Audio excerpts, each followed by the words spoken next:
Welcome to this explainer. Today, we are breaking down a seriously powerful story about human potential. We're talking about taking a restless, distracted mind and turning it into a laser-focused tool for success. Look, we live in a world where our attention is literally the most contested currency out there, right? Every beep, every notification is designed to pull your focus away from what actually matters. But what happens when you learn to harness that attention? Well, let's dive right in and look at a story that perfectly shows us how to take back control. Before we get into the heart of this story, I want you to take just a quick second to think about your own daily habits. Seriously, ask yourself, when your phone buzzes right in the middle of a project, or, when your thoughts just kind of drift during an important conversation, who is actually in control? Is it you? Or is it the environment around you? We love to think we're the masters of our own minds. But honestly, our default state is usually pretty reactive. Just keep that in the back of your head as we meet the star of our story today. Okay, Section 1, The Restless Wild Horse. So our story starts with this brilliant young boy named Kabir. But Kabir had a massive problem. He just could not focus. His mind was always jumping around like a restless bird, constantly pulled away by games, his phone, his friends, you name it. Seeing this, his father dropped this incredibly stark, brilliant warning.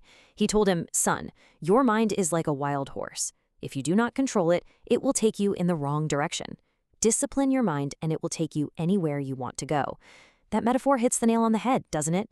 Raw intelligence is super powerful, like a wild horse, but it means absolutely nothing if it's just getting hijacked by everyday digital distractions. Now, spoiler alert, at first, Kabir didn't really take this profound advice seriously. Which brings us to Section 2, the glass of water. To really fix this focus issue, Kabir's father took him to Guruji, an old, wise mentor. And Guruji gave him this deceptively simple challenge. He said, "Walk around my garden holding a small glass of water, and don't spill a single drop." Sounds easy enough, right? Well, as soon as Kabir started walking, his attention was immediately hijacked. There were chirping birds, rustling leaves, laughing children playing nearby. Every single time his eyes darted away to look at these things in his environment, which, let's be real, is exactly like the notifications blowing up our phones, his hand would tilt and splash, the water would spill. And because he let his focus wander to literally every little noise and movement, he came back to Guruji with half the glass completely empty. Half of it! He completely failed the test. But here's the kicker. He didn't fail because the task was physically hard. No. He failed because he lacked the mental discipline to keep his attention locked on the glass in his hand. That is when Guruji decoded this simple little exercise into a massive, life-changing lesson. He broke down the powerful metaphor like this. The glass, that represents your ultimate goal in life. The water inside it is your focus.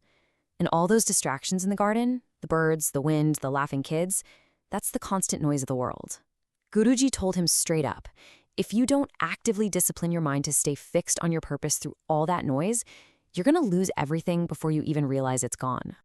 Let's move to Section 3, Building a Disciplined Mind. This was the ultimate turning point for Kabir. He finally understood the stakes, and we're going to look at exactly how he shifted from being constantly distracted to mastering his attention. Look, he didn't just flip a magic switch overnight. Instead, he implemented these 4 highly actionable daily steps to actually train his mind to be calm and steady. First, waking up at the exact same time, every single day. Second, intentionally limiting his phone use. Third, making a conscious effort to give his absolute, undivided attention to whatever task was right in front of him. And fourth, practicing just a few minutes of meditation every morning. Of course, it was a total grind at first, but this timeline perfectly shows how his daily persistence compounded over time.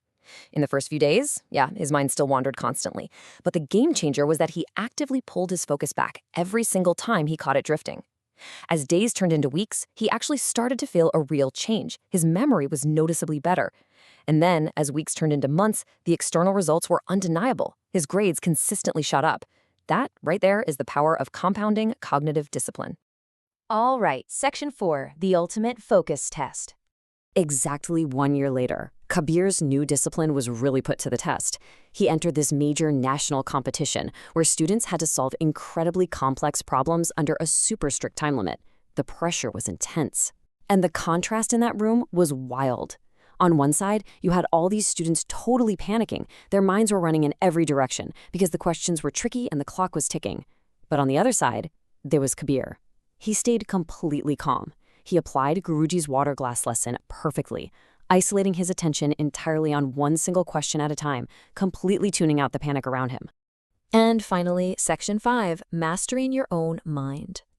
When the results finally came in, Kabir was officially declared the winner.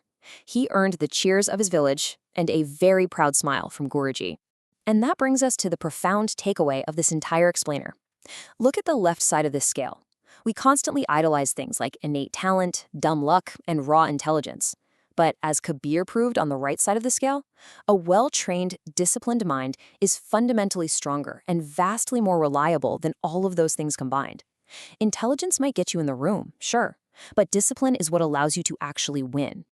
So, as we wrap up this explainer, I want to bring this right back to you. Look at your own goals and look at all those everyday distractions constantly competing for your attention.